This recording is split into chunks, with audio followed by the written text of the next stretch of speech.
The stars shimmered like silver dust across the endless darkness. A small ship, the Silver Ray, drifted through the quiet zone between systems, its engines humming softly. Inside sat Aaron, a human pilot and explorer, wearing a worn flight suit and staring at the glowing screens before him. He had traveled through many sectors alone, mapping trade routes and scanning for resources, but this region was different. It was too quiet. No signals, no ships, no signs of life. Aaron leaned back in his seat and rubbed his eyes. The long silence of space always felt heavy. He missed the noise of people, the laughter from the colony ports, and the smell of burning fuel. But out here, all he had was the hum of his engines and the cold view of the stars. He reached for his cup of nutrient water when his radar beeped softly. A faint signal appeared on the screen, flashing weakly like a dying star. He frowned and leaned closer. It was a distress signal, repeating in a strange code. The translation system struggled for a moment, then decoded the message. It was not human. The signal carried an alien tone, one he had only heard in recorded transmissions from the Athenary Empire species known for their advanced technology and peaceful ways. Aaron's brow tightened. The signal was near a debris field, the dangerous area filled with wrecks from old battles. He hesitated for only a moment before changing course. "All right, whoever you are, hold on," he muttered, pulling the controls. The Silver Ray turned sharply and sped toward the source. The glow of his thrusters cut through the shadows of broken metal floating in space. As he approached, the radar lit up with movement. Multiple ships surrounded a single damaged craft. Raider signatures flashed on his scanner pirates. Aaron's jaw tightened. Space raiders were scavengers who hunted weak ships, taking parts and captives. He switched to stealth mode, cutting his lights and slowing his engines. Through his viewport, he saw it clearly now, a sleek silver shuttle under attack by 3 dark pirate ships. Laser blasts tore through its shield. The alien vessel was losing power fast.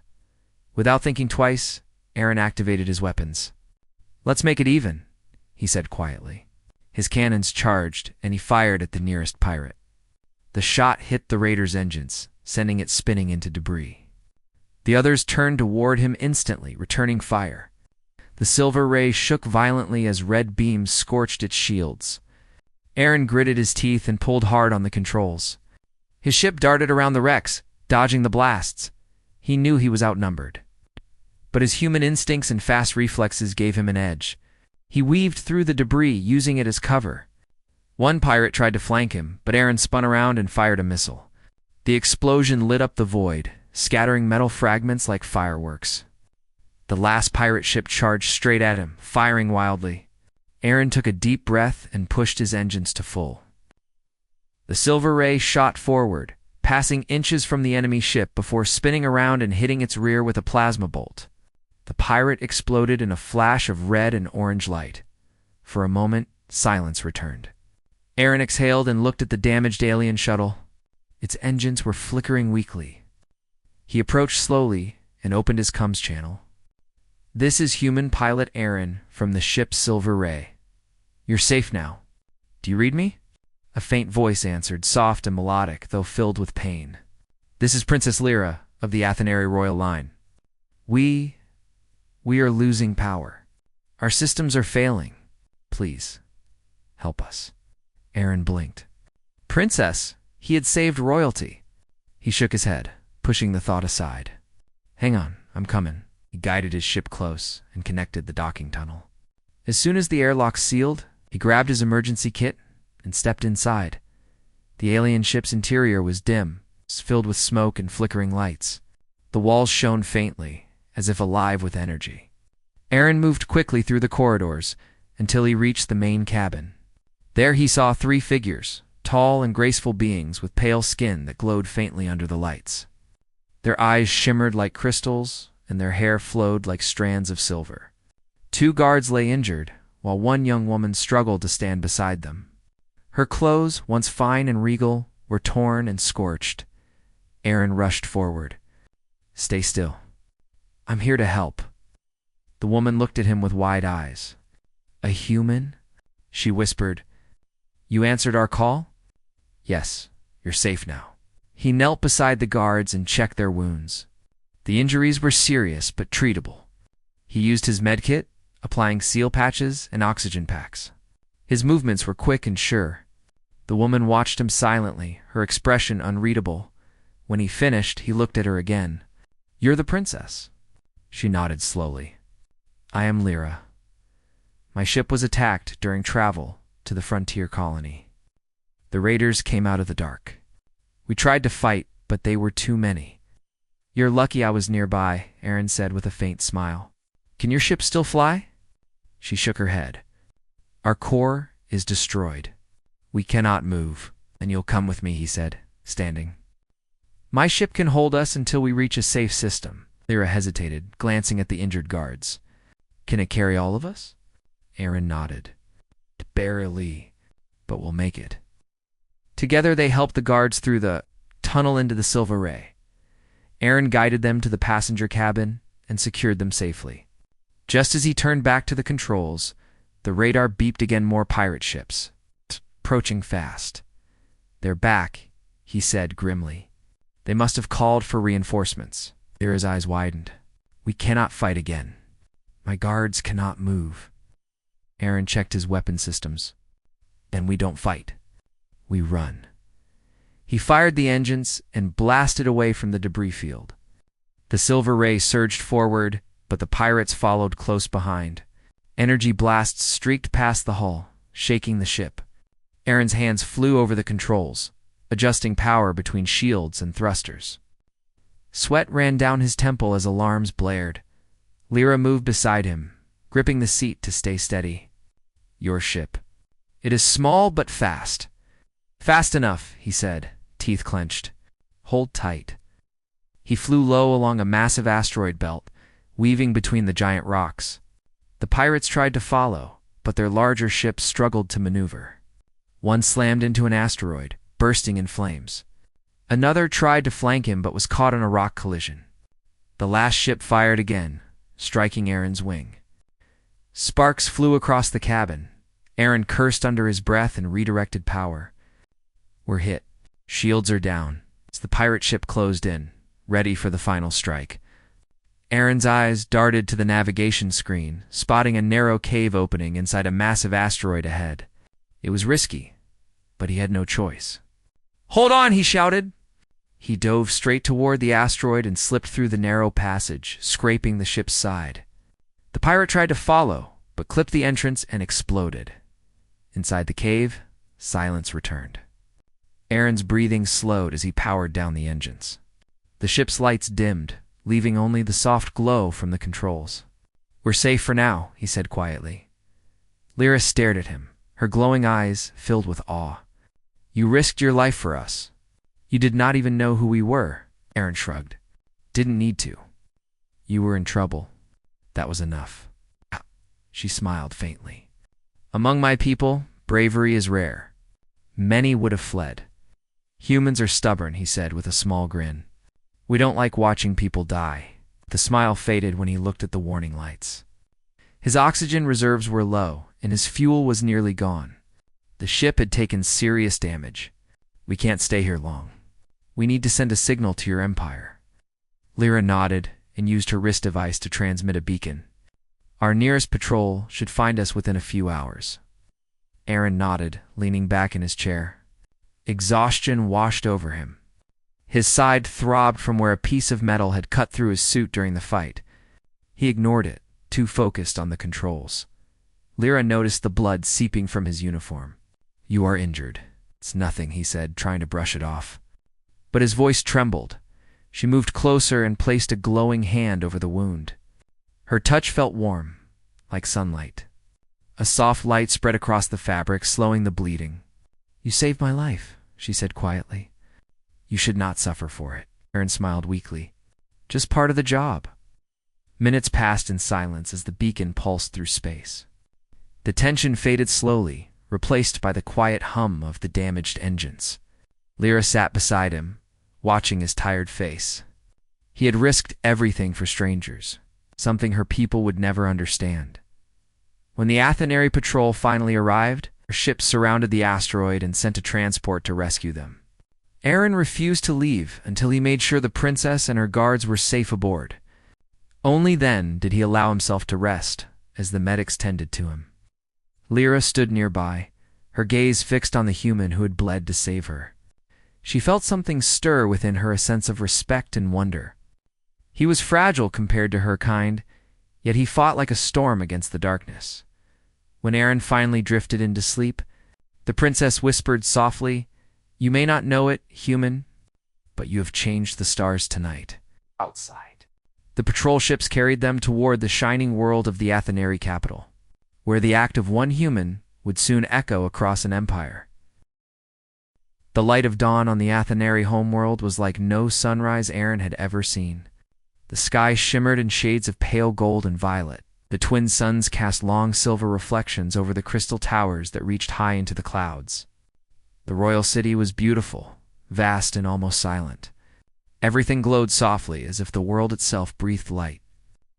When Aaron woke in the recovery hall, he felt as though he had stepped into a dream. He tried to sit up, but a gentle pressure stopped him. A tall alien healer stood nearby, her skin faintly glowing blue. "Rest," she said softly. "You are still weak. Your body repairs itself differently than ours. You must give it time." Aaron nodded slowly and looked around. The chamber was built of transparent stone that bent the sunlight into soft colors. Floating machines moved quietly between the beds, checking the health of each patient. His ship had been towed to the city for repairs. He remembered fragments of the patrol ships, the landing platform, Lyra's calm voice promising he would be safe. Then darkness.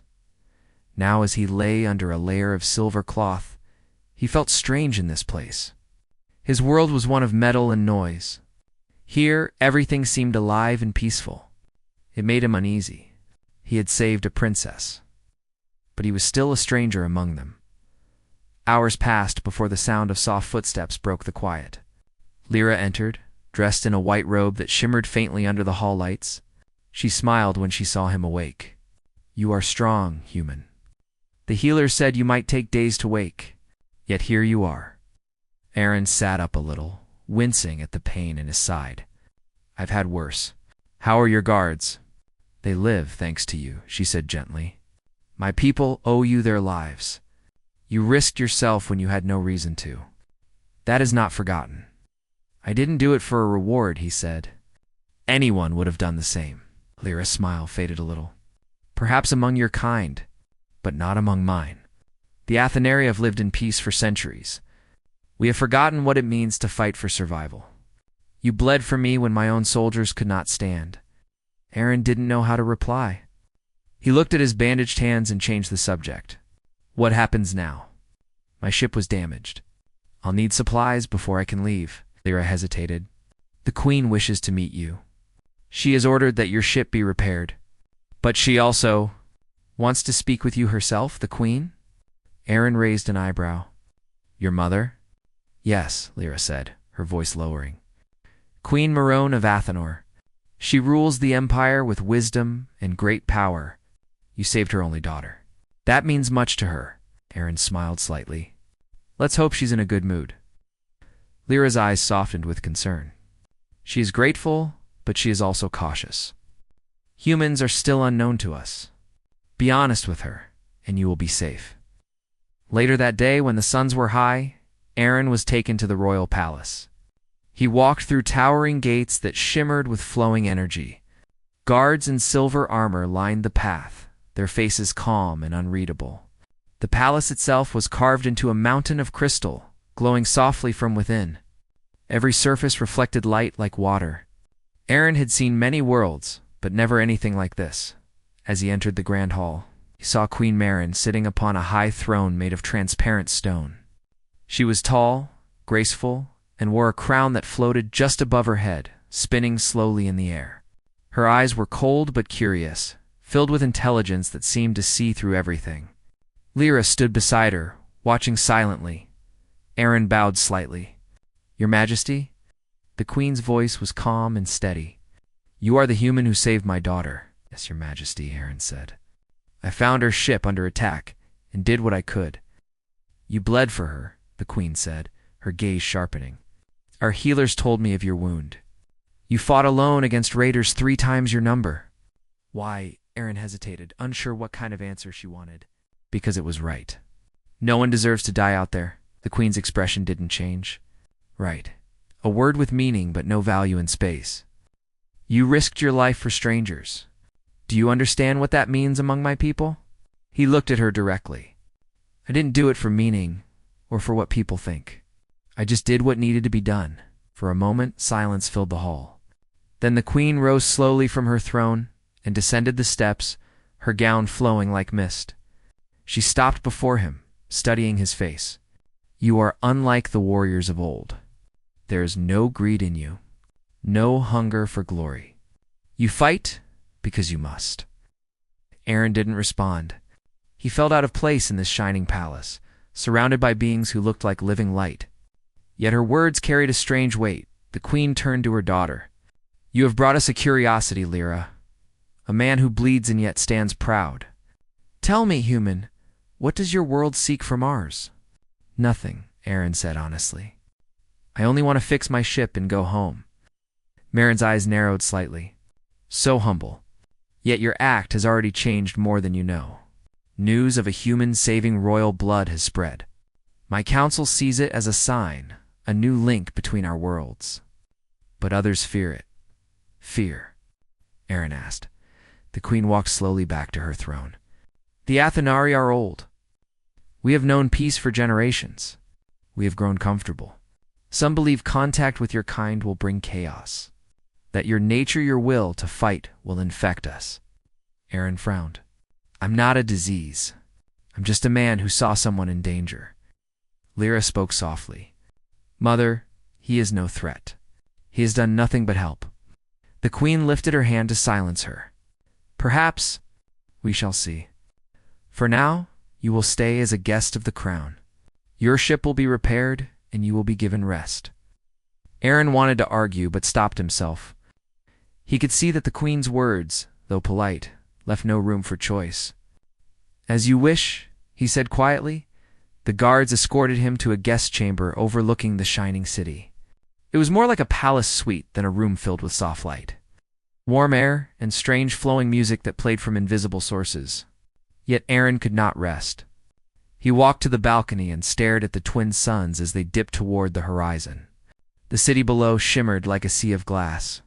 It was beautiful, but it didn't feel like home. That night, Lyra visited him again. She brought food, strange glowing fruit and soft bread that melted in the mouth. Aaron smiled slightly as he ate. Your people really don't do things halfway. Lyra laughed softly. We have had time to perfect comfort. Perhaps too much time. They sat quietly for a moment before she said, My mother is cautious, but she will not harm you. She only fears change. The last war our people fought was 1,000 years ago. We have forgotten the price of courage. Aaron looked at her. Maybe that's not such a bad thing, maybe she said. But courage is not only for war. It is for standing when no one else will. That is what you did. He smiled faintly. You talk like a poet. She tilted her head. Among my people, we speak with our hearts when words fail. They talked for hours.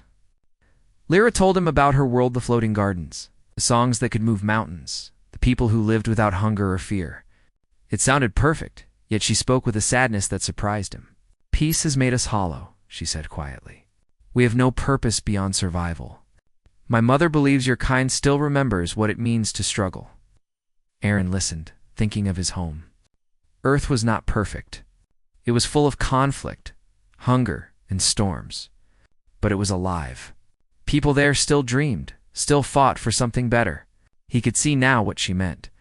Before leaving, Lyra looked at him one last time. Tomorrow, the Queen will host a ceremony to honor you. It will be public. Many nobles will attend. Be careful, Aaron. Not all will welcome a human here. I'll keep that in mind, he said, nodding. After she left, Aaron sat in silence.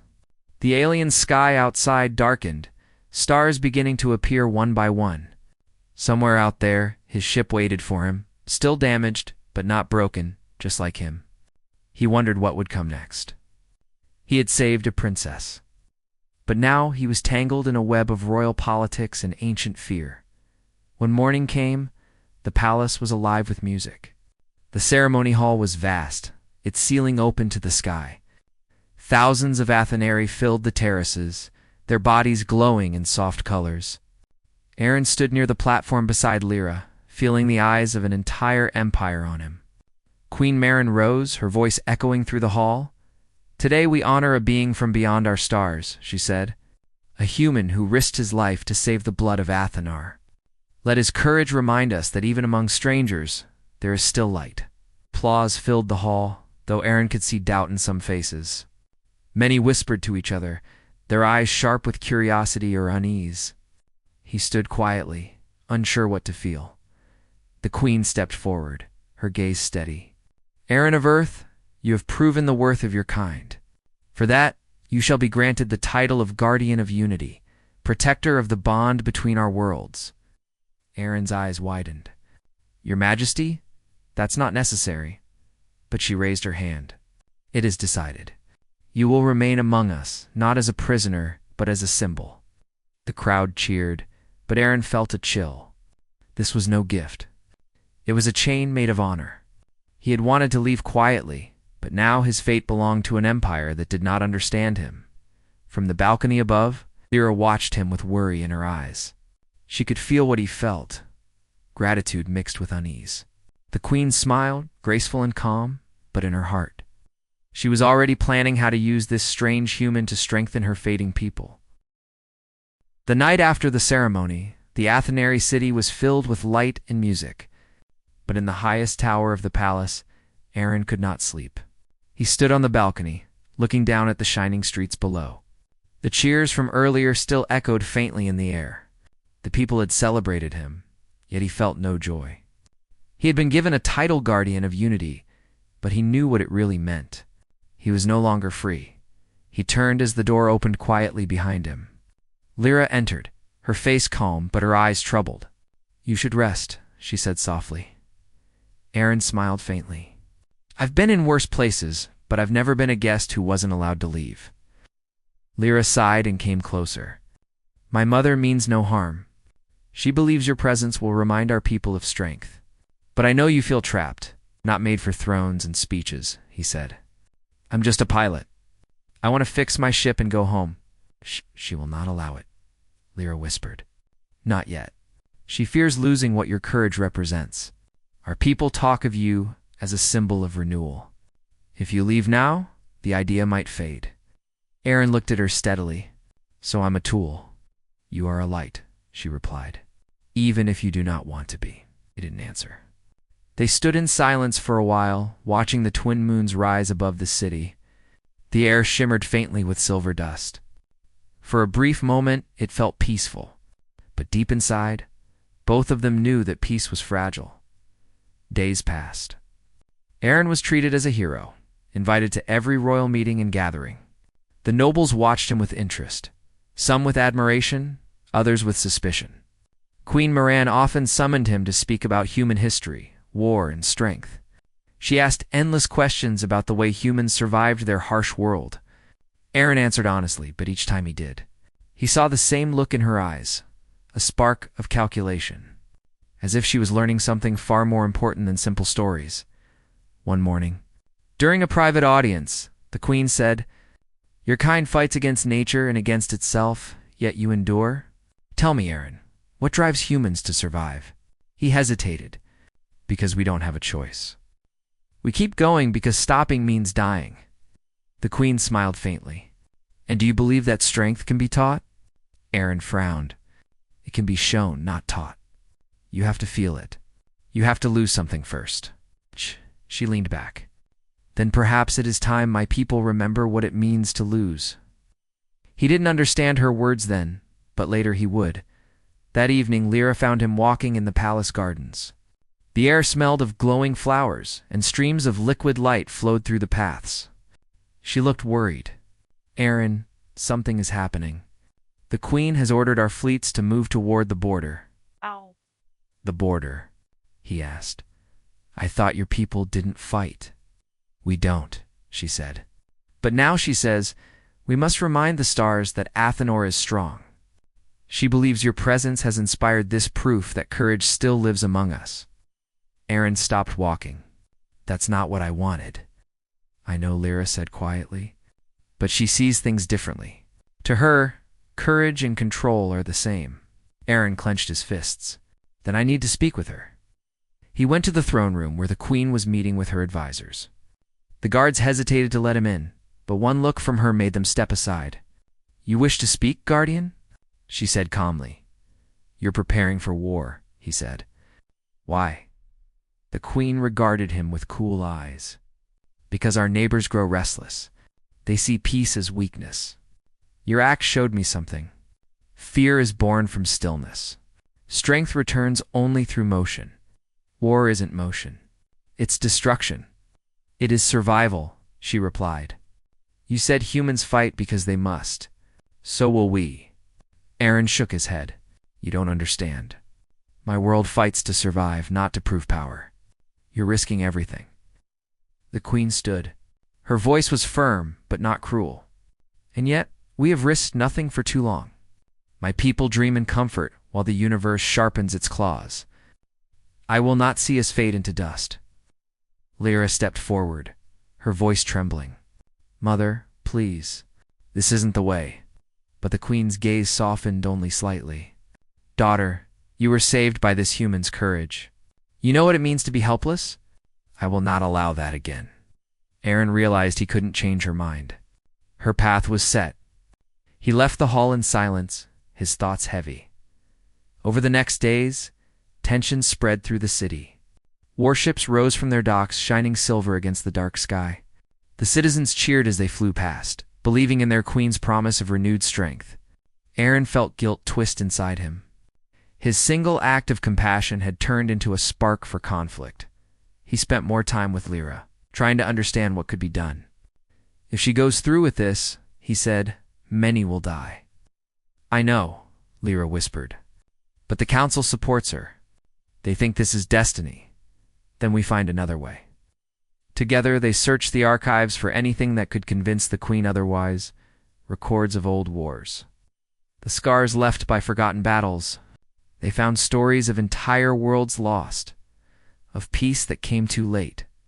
When Aaron read those histories, he saw the same mistakes humans had made long ago. The Athenari had forgotten pain, and now they were walking straight toward it. That night, he made a decision. If words could not stop the queen, he would have to show her. He went to the shipyard where his vessel was being repaired. The workers bowed as he entered, thinking he was inspecting it for ceremony. In truth, he checked every system, every engine. The ship was almost ready. He whispered to the main console, "We might need you sooner than planned." When he returned to his quarters, Lyra was waiting. "You're planning something. Can't let this war start," he said. "If I have to steal my ship and show her what destruction really looks like, I will." She grabbed his arm. "That's dangerous. If she thinks you defy her, she will have you imprisoned." "I've faced worse than prison," Aaron said quietly. "But I won't watch another world fall because of me." Lyra looked at him with a mix of fear and admiration. "Then I will help you." The next morning, before dawn, the queen gathered her commanders in the great hall. She stood tall, her voice echoing. "Today we reclaim our power. The stars will remember Athenor." But before she could continue, an alarm rang through the palace. The council turned toward the sky, where a projection showed a single ship rising, Aaron's ship. It moved fast, cutting through the clouds. "Guardian Aaron is leaving," one of the officers said. The queen's expression hardened. "Stop him." Aaron's voice came through the communication channels. "Your Majesty, listen to me. I've seen what war does. I've seen worlds burn. You think it will make you stronger, but it only makes you hollow. Return human," the queen commanded. "You speak beyond your place." "Maybe," he said, "but someone has to." He broadcast images through his ship's projector records of human wars. Cities destroyed, people fleeing, planets scarred. The Athenari, watching from below, had never seen such things. Silence fell over the entire city. "This is what courage without reason becomes," Aaron said. You think strength comes from fire? It doesn't. It comes from standing against it. For a long moment, the queen said nothing. Her people stared at the sky, watching the horrors from another world. Then slowly her voice softened. Enough. The projection faded. Aaron's ship hovered in silence. Then the queen spoke again. Return to the palace. You have made your point. Aaron hesitated, unsure if it was a trick. But when he landed, no guards took him. Instead, the queen herself came to meet him. Her eyes, once sharp, now carried something else: sadness. You have reminded me of things we buried, she said quietly, perhaps too well. I didn't want to hurt your people, he said. I just didn't want to see another war. The queen looked toward the horizon. Our peace has made us blind. We needed to see through your eyes. You have given us that. But understand this. Human you cannot stay forever. Your presence is both gift and wound. Aaron nodded. I understand. When he walked away, Lyra followed him. You stopped her, she said softly. You changed her mind. Maybe, he said. But change doesn't come easy. Later, as the twin suns rose, the queen stood alone in her chamber. She looked at the image of Aaron's ship on her screen, rising through the sky. He bled to save my daughter, she whispered, and now he saves us all. But outside the palace, whispers spread. Some Athenari nobles were not pleased. They saw the queen's hesitation as weakness. In hidden halls and dark chambers, voices began to gather, speaking of rebellion, of the danger of a human influence. They would not let his message end so icily. Far above in orbit, Aaron's ship drifted quietly. He looked down at the glowing world below and sighed. He had done what he could, but he knew peace was never permanent. Somewhere in those shining towers, new storms were already forming. And this time, the queen might not be the one who started them. Aaron paced the halls of the palace, feeling the weight of every step. The city outside gleamed under twin suns, but inside tension thickened the air. Queen Moran had made her intentions clear. Athenar would move its fleets toward the borders. And the human who saved the princess had become a symbol, willingly or not. Aaron could not let this unfold without consequence. He had already seen what war could do, and the thought of thousands of lives being lost because of a single decision gnawed at him. Lyra joined him quietly. Her glow dimmer than usual. Aaron, you should rest, she said. You cannot fight their politics alone. I don't need to fight them alone, he said. I just need to show her the truth. What truth? Lyra asked softly. She has already decided. Her mind is fixed. Aaron shook his head. Decisions made in fear and pride rarely last. I need to reach her heart, not just her counsel. Together, they moved through hidden passages of the palace. Passages known only to the royal family and their most trusted aides. Lyra explained that these paths led to the heart of the energy core powering the capital, an ancient structure that symbolized both their strength and their fragility. Few had ever ventured there. Fewer still had survived without proper guidance. Aaron's curiosity and concern pushed him forward. As they reached the glowing central chamber, he paused. Streams of liquid energy arched gracefully through the air, feeding the towers above. It was beautiful, but Aaron saw danger. If misused, this power could devastate the city. He looked at Lyra. This is what she's risking? Her city? Her people? Yes, she admitted. She believes strength must be shown, not measured. Aaron clenched his fists. Then she needs to see what true strength costs. They watched from the shadows as the queen and her council approached the core. Marin's steps were deliberate, her presence commanding. Aaron felt both awe and anxiety. This woman could move nations with her voice. Now he had to challenge her beliefs without angering her. Lyra whispered, You must speak carefully. One wrong word could make her see you as an enemy. Aaron nodded. He stepped forward boldly, his presence cutting through the hum of energy. Your Majesty, he said clearly, I need to speak with you now. The queen stopped, her eyes narrowing. Aaron, why are you here? This is forbidden. I have seen what happens when power is tested without understanding, he said. Your fleets are ready to march, and yet you risk everything for pride and fear. Let me show you what that path leads to. Marin's expression shifted, a flicker of curiosity crossing her face. Show me. Aaron activated a portable hollow projector. Images filled the air, scenes from human wars, cities reduced to rubble, families fleeing, entire worlds scarred. Every image was a memory of loss, of courage forced beyond its limit, of survival at a terrible cost. He spoke as the images moved. This is what happens when strength is measured by destruction. Courage without wisdom leads to ruin. I did not fight for pride, and I do not fight to prove dominance. I fight because someone must stand when others cannot. The queen studied the projections, her eyes reflecting the devastation.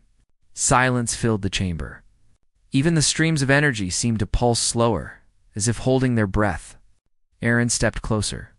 Athenor is strong, yes, but strength is not shown by conquest. It is proven by protecting what matters, by guiding people without forcing them into conflict. You risk everything, not because you lack power, but because you misunderstand its purpose. The queen's voice was calm, yet tinged with reflection. And you believe I should hold back my fleets? I believe you should think before acting, Aaron replied. Show your people courage by choosing restraint, not by striking first. Lead with wisdom, not fear. Lyra moved beside him, her voice gentle. Mother, see what he shows us? His actions saved me, not because he was strong, but because he understood what mattered. That is the lesson we have forgotten. The queen's gaze softened. She looked at Aaron, then at Lyra, and finally at the streams of energy flowing around them. You risked yourself to save my daughter. You speak to me now, risking yourself again. Perhaps your kind has lessons I have ignored. Aaron bowed his head slightly. I only wish to prevent unnecessary loss. Marin's hands hovered over the control panel of the energy core. She hesitated, then slowly withdrew her fleet orders. Enough. Let caution guide us. We will prepare defenses, but we will not march blindly. A collective sigh of relief passed through the chamber.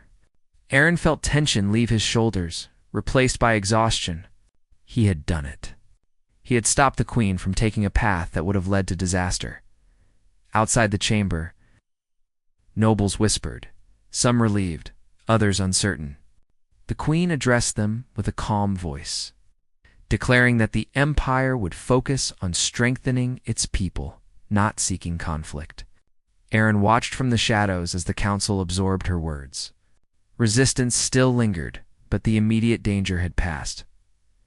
In the following days, Aaron worked with Lyra and the royal engineers to inspect the fleets and the energy core. They reinforced systems, trained pilots, and shared strategies that emphasized protection and survival over aggression. Aaron taught them small lessons of human tactics, improvisation, and foresight. The Atheneri learned quickly. Impressed by his practical experience and courage under pressure, Lyra often stayed by his side, observing and learning. Together, they explored the city, visiting gardens, crystal libraries, and archives filled with ancient knowledge. Aaron marveled at the beauty and wisdom preserved by the Atheneri, but he was always aware that real strength lay in action, not appearance. One evening, as the twin moons rose, Lyra asked quietly, "Do you regret helping me?" Aaron shook his head. "Never. You taught me as much as I taught you. But we must remain vigilant. Strength without understanding is dangerous." "Then you will stay, at least until the Empire learns." "I suppose," Aaron said with a wry grin. "But I also hope they learn fast. I won't be around forever." In the quiet of the palace, the energy core glowed softly, a symbol of both power and restraint. Aaron had stopped the queen from making a catastrophic mistake, and in doing so, had earned her respect. Yet he knew the road ahead would be long. The whispers of dissent had not disappeared entirely, and some still feared the influence of a human among their people, but for now, there was hope. Athenor had been reminded of its own fragility, and the human who bled for a princess had become a teacher of courage tempered by wisdom. Aaron felt a sense of purpose he had never known, not as a pilot, not as a hero, but as a bridge between worlds. And as he watched the glowing towers under the twin suns, he understood that sometimes the smallest acts of bravery could change the destiny of entire empires. Aaron left the throne room feeling both drained and determined. The Queen's decision to proceed with preparations for war still weighed heavily on him. Even if she had softened her immediate actions, he knew the whispers of dissent among the council had not disappeared. Some nobles wanted to challenge his influence. Others still feared the human presence. The empire teetered between its past comfort and the lessons he had tried to teach. Lyra met him in the palace gardens, the soft glow of alien flowers illuminating her face. "We need a plan," she said. "Even if Mother pauses the fleets, the council will push forward. They see your presence as an opportunity or a threat." "I don't want to fight anyone," Aaron replied. "But sometimes showing the cost of action is the only way to prevent it." They moved quietly through the winding paths, speaking in hushed tones. Aaron had an idea. If he could guide the Queen to truly see the consequences of rash action, perhaps the empire would shift from fear-driven decisions to wisdom. He needed her to understand that strength, without purpose, could destroy the very people it was meant to protect. The next morning, he requested a private audience with Queen Marin. Lyra escorted him, and they were led through corridors filled with softly pulsing light. Finally arriving in the energy core chamber, the Queen was already present, surrounded by advisors and engineers monitoring the city's defensive systems. "Your Majesty," Aaron began, "I wish to show you something important. Not as a threat, but as a lesson." The Queen's eyes narrowed slightly. "And what lesson does a human wish to teach me now?" Aaron activated a holographic display. Scenes of war and devastation filled the chamber past conflicts across human history. Cities reduced to rubble, refugees fleeing into space, entire planets scarred. The images were accompanied by reports of survival against impossible odds. "These are my people," he said. "We have fought to survive, not to dominate. Strength without understanding only leads to suffering." The Queen observed the images in silence, her expression unreadable. Lyra stepped forward. "Mother, see what he teaches us. Courage is not in striking first, but in knowing when to hold back." Aaron's voice grew steady. "Athenar has great power. Your fleets are strong, your defense is unmatched. But even the strongest can fall if they act without thought. Your people deserve leaders who protect them, not leaders who prove themselves through destruction." Aaron's gaze softened. She looked at the streams of energy surrounding the core, then back at the human who had bled for her daughter. "You risk yourself to teach me humility," she said quietly. "Few possess such courage." "I do what I must," Aaron replied. "And I speak because I care for your people. This empire can shine brighter than any warship ever could, but only if you lead wisely." A long silence followed. Then the Queen spoke, her voice calm but resolute. "You have reminded me of truths I have long ignored. We will prepare our fleets for defense, not offense. We will train and strengthen our people, but we will not strike first." Relief washed over Aaron, though he remained cautious. He knew this decision might be tested, and some members of the council would resist. Still, it was a start. Lyra's hand brushed against his, a quiet gesture of gratitude and trust. In the following days, Aaron worked closely with the Queen and Lyra. They reviewed fleet readiness, trained pilots in defensive tactics, and reorganized the city's protective measures. Aaron emphasized strategy and foresight, showing them how to anticipate threats without provoking unnecessary conflict. The Athenari absorbed his lessons quickly, eager to understand a perspective they had never experienced. He was no longer just a guest or hero, he had become a teacher, a bridge between worlds. The people of the Empire began to see the results.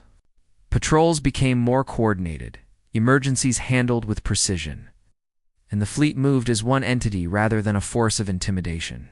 Whispered doubts among the council softened as victories were achieved without bloodshed. Aaron's influence remained subtle but profound, guiding the Empire toward wisdom rather than brute power. Through it all, Lyra remained close. She often accompanied him on inspections, absorbing the strategies and principles he taught. Their bond deepened, built on shared purpose and mutual respect. Together, they explored the city, visiting gardens, archives, and observatories. Aaron marveled at the Empire's beauty, but he never lost sight of the responsibility he carried. He was a human in an alien world, and yet he had earned a place where his actions mattered. One evening, under the twin moons, Aaron and Lyra walked along a glass walkway high above the city. "Do you ever miss home?" she asked. Aaron looked at the distant horizon, faint glimmers of stars beyond the city's glow. "Every day," he said. "But I also see why I am here. This empire has potential, and I can help it see that without losing itself." Lyra nodded. "You have changed us, Aaron. You showed my mother, my people, that courage is not just about action, but about choice." He smiled faintly. "Then maybe I belong here for now. Not as a conqueror or a hero, but as someone who helps others understand themselves." The days turned into weeks. Queen Marin continued to rule with grace, her decisions tempered by the lessons Aaron had imparted. The empire strengthened, not through war, but through preparation, understanding, and unity. Aaron's presence was no longer seen as a threat, but as a symbol of what humanity could bring to the stars, a reminder that courage, when guided by wisdom, could inspire entire civilizations. Finally, the time came for Aaron to return to his ship. Repairs were complete, and he prepared for departure. Lyra stood beside him, her expression a mixture of pride and sadness. "Will you come back?" she asked softly. "I don't know," Aaron admitted. "But I will leave knowing the Empire is stronger because of what we did together." She smiled faintly. "Then that is enough. The bond between our worlds will remain, thanks to you." As the silver ray lifted into orbit, the twin suns reflected off its hull. Below, the city glowed, alive and thriving. Queen Marin watched from her palace, a thoughtful expression on her face. She had seen what one human could teach, and the lessons would echo across the empire for generations. Aaron looked back at the glowing towers one last time. He had bled for a princess, challenged a queen, and changed an empire. His journey was far from over, but the path ahead was clearer. Across the stars, he had left a mark not of conquest, but of courage, wisdom, and the enduring power of choice.